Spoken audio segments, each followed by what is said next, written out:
Kaveh Solokol, our chief correspondent, has joined me now. He says he'll never walk alone.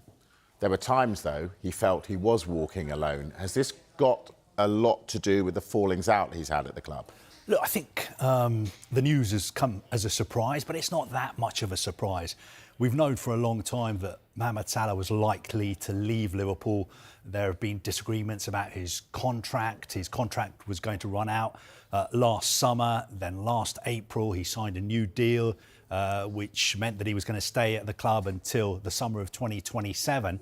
But he also had, a big difference of opinion with Arne Slot back in December. We all remember those comments he made after a draw at Leeds, where he was an unused substitute. He said that he felt he was being made a scapegoat for the team's bad form. He felt that he was being thrown under the bus. He said that somebody at the club wants me out. So it's not that much of a surprise.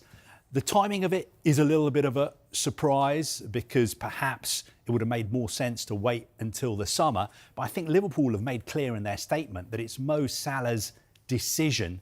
He wanted to be transparent and as honest as possible with the fans, and he wanted this news to be out there at the earliest possible opportunity. And I think it's been done during the international break because then it doesn't disrupt Liverpool's Premier League season and also their Champions League campaign as if they announced it, for instance, in 2 weeks' time. I want to talk about disruption in a bit, but you and I often stand here and often talk about money in football. Yeah. He's going as a free agent. Mm-hmm. Isn't that costing Liverpool money? Well, it's saving them money because, no, it's a good point you're making, but you have to remember his wages. He is said to be the highest paid player ever in the history of Liverpool. There are reports that he gets paid between £350,000 and £400,000 a week.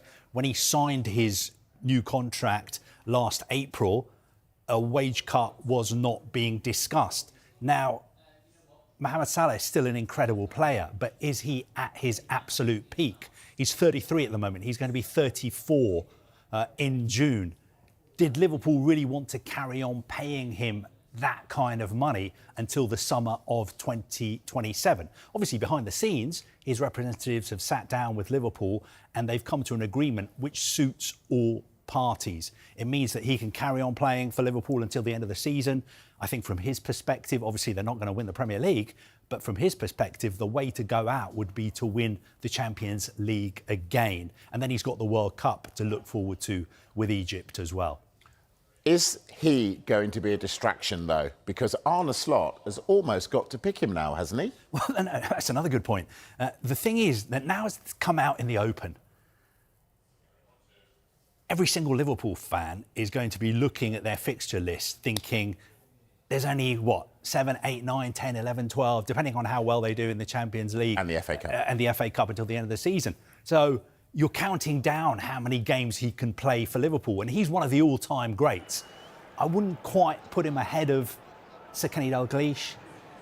I still think Steven Gerrard is above him as well, but he's in the conversation when it comes to the greatest Liverpool players of all time. And if you're a Liverpool fan, you want to see him play before he leaves this summer. So yes, that does put Arne Slot under pressure to keep picking him, because I think Liverpool fans would understand if he's not playing, because you get in a Liverpool team depending on how well you're playing.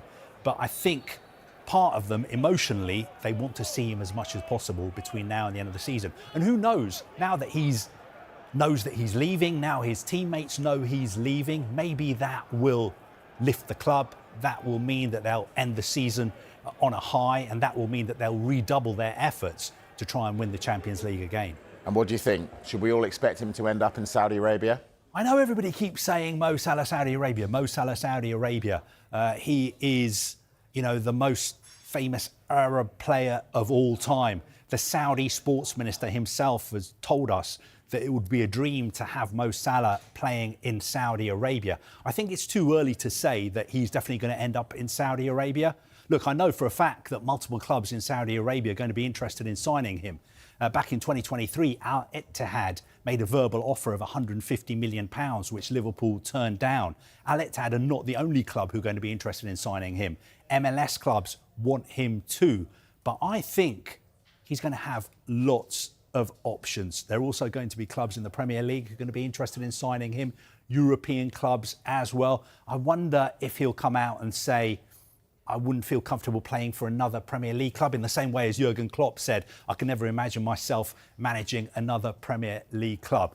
One little bit of information that I will just share with you quietly is that I was told that